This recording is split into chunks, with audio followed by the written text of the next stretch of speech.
So hello everyone, my self Priyansh Tripathi और हम फिर आ गए हैं लेकर रियल एनालिसिस का एक और लेक्चर।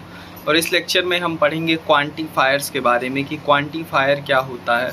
और काफ़ी दिनों से मैं वीडियो नहीं अपलोड कर पा रहा था, मेरी तबीयत ख़राब थी और अभी भी मैं पूरी तरीके से सही नहीं हूँ, लेकिन इतना हूँ कि आप लोगों के लिए लेक्चर जो है वो अपलोड करता रहूँ और आगे जो है बाकी लेक्चर्स भी अब आते रहेंगे, तो इस वजह से आपको परेशान होने की कोई ज़रूरत नहीं है।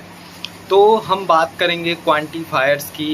यूनिवर्सल क्वांटिफायर्स, एग्जिस्टेंशियल क्वांटिफायर्स क्या होते हैं और ओपन सेंटेंस क्या होता है, ये सब चीज़ों को जानेंगे।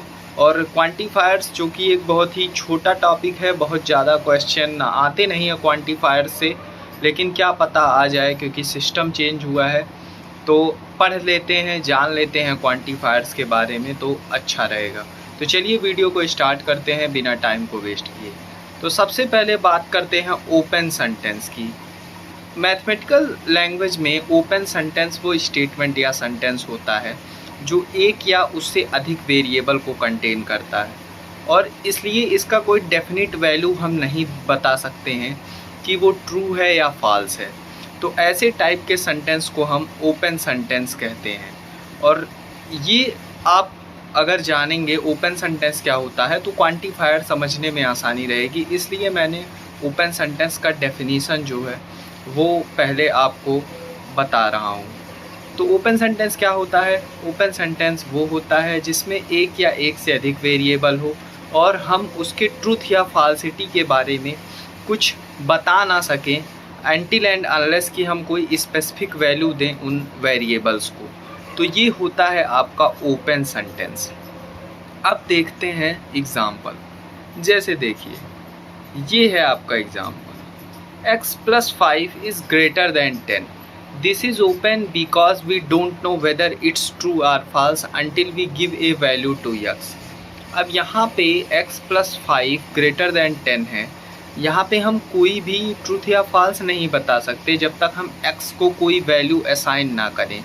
अब अगर हम x बराबर 7 लेंगे तो 7 + 5 ग्रेटर देन 10 ट्रू है, क्योंकि 12 ग्रेटर देन 10 होता है।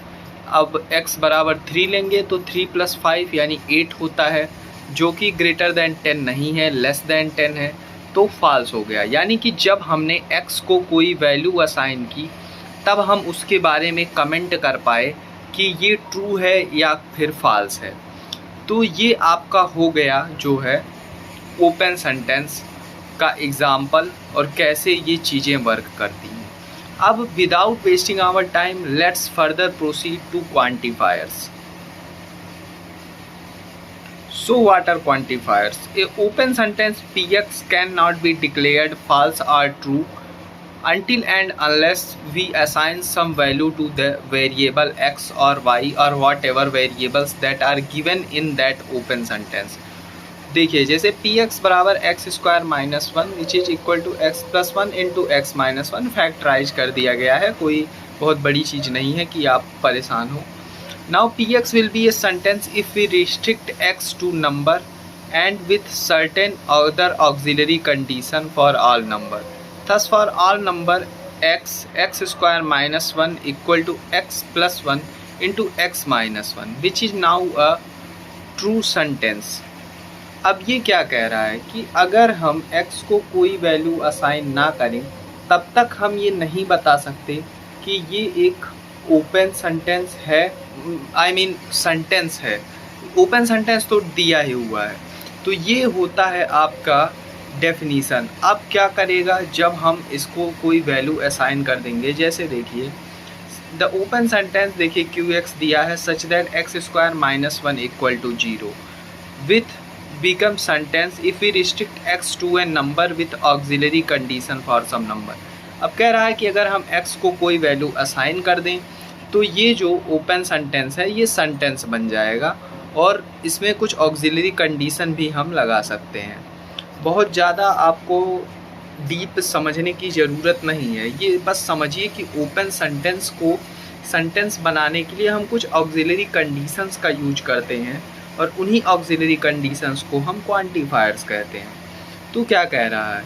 The auxiliary condition for which an open sentence become a sentence are called quantifiers for example all and some etc। तो बाबू क्या हुआ, कोई भी ऑक्सिलरी कंडीशन जिससे हम ओपन सेंटेंस को सेंटेंस बना दें उसे हम क्या कहते हैं, क्वांटिफायर्स कहते हैं। अब क्वांटिफायर्स आपके दो तरीके के होते हैं, पहला होता है आपका यूनिवर्सल क्वांटिफायर और दूसरा होता है आपका एग्जिस्टेंशियल क्वांटिफायर।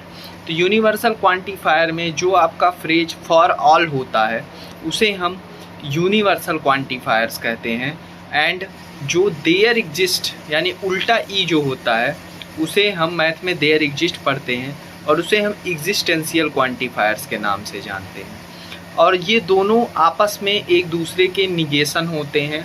अब निगेशन क्या होता है ये मैं आपको बता चुका हूँ, दोबारा मैं नहीं बताऊँगा। आप पिछला लेक्चर रिवाइज करें और जानें कि निगेशन क्या होता है। अब देखिए,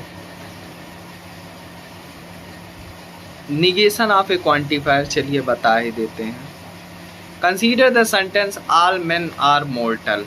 ए symbolic sentence can be written as if x is a man then x is a mortal. अब यहाँ पे देखिए x को क्या किया, एक कंडीशन लगा दिया, जहाँ मैन था वहाँ पे x कर दिया। अब क्या कह रहा है, for all x px where px such that if x is a man then x is a mortal it is clear that all men are mortal will be false if there exists a man which is not mortal। यानी कि कह रहा है कि अगर all men are mortal लिखा हुआ कोई सेंटेंस है तो ये फॉल्स हो जाएगा अगर कोई ऐसा मैन एग्जिस्ट कर जाए जो मॉर्टल ना हो। सिंपल सी बात है। अगर मैं कह रहा हूँ कि जो सभी बच्चे कतार में खड़े हैं वो क्लास 12th के हैं, ठीक है, एग्ज़ाम्पल, लेकिन अगर उसमें कोई एक बच्चा 11th का होगा तो ये कंडीशन तो फॉल्स हो गई, गलत हो गया, क्योंकि मैंने सब वहाँ पे बोल दिया कि 12th के हैं, लेकिन उसमें कोई 11th का अगर हो जाएगा तो वो कंडीशन फेल हो जाएगी। तो वही चीज़ है कि अगर कोई एक ऐसा बंदा एग्जिस्ट कर गया जो कि मॉर्टल नहीं है तो ये कंडीशन फेल हो जाएगी। Hence the negation of the sentence all man are mortal will be there exist a man who is not mortal. या अब ये क्या हो गया, इसका निगेशन हो गया। और the negation of for all x px there exist x that is not px, ये आप देख सकते हैं सिंबॉलिक फॉर्म में निगेशन का सिंबल लगा के आपको दिखाया गया है। तो so the negation of a sentence with universal quantifier is a sentence with existential quantifiers.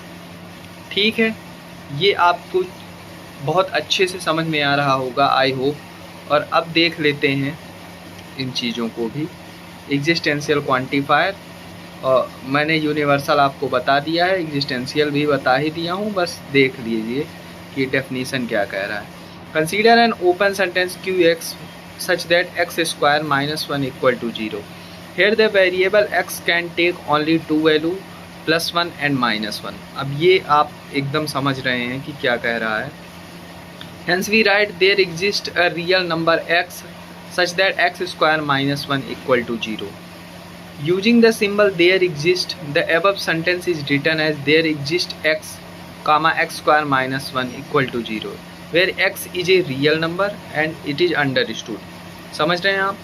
There exist x means there exist at least one x, यानी कि एक ना एक x ऐसा एग्जिस्ट करेगा जो इस कंडीशन को सेटिस्फाई करे। ठीक है, the phrase there exist denote by the symbol this is called the existential quantifiers. और सिमिलरली जो मैंने बताया यूनिवर्सल क्वांटिफायर, उसमें for all, for each, for every जो होता है, उल्टा ए जिसे हम कहते हैं, मैथमेटिक्स की लैंग्वेज में उसे फॉर ऑल पढ़ते हैं, उसे हम कहते हैं आपका यूनिवर्सल क्वांटिफायर। अब क्वांटिफायर पे आप के बुक में जो क्वेश्चन दिया है उसे आप प्रैक्टिस करिए। जहाँ ना आता है आप मुझसे पूछ सकते हैं, आप अपने टीचर से कंसल्ट कर सकते हैं। वैसे एक चीज़ मैं आपको बता दूं, क्वांटिफायर्स से बहुत ज़्यादा क्वेश्चन आपके एग्ज़ाम में नहीं आएगा और नाम मात्र का क्वेश्चन आएगा। सो आप अगर पढ़ लेते हैं तो ठीक है, अगर नहीं भी पढ़ते हैं, क्वांटिफायर्स को छोड़ देते हैं तो भी कुछ उससे फ़र्क नहीं पड़ेगा, क्योंकि आप आगे जो हैं सेट है, रिलेशन है, फंक्शन है, उसमें से क्वेश्चन आते हैं। खासकर फंक्शन से इनवर्स मैपिंग के क्वेश्चन लगातार देता रहता है। तो वो चीज़ आप पढ़ें। तो तब तक के लिए मुझे दीजिए इजाज़त। भारत माता की जय। जय हिंद।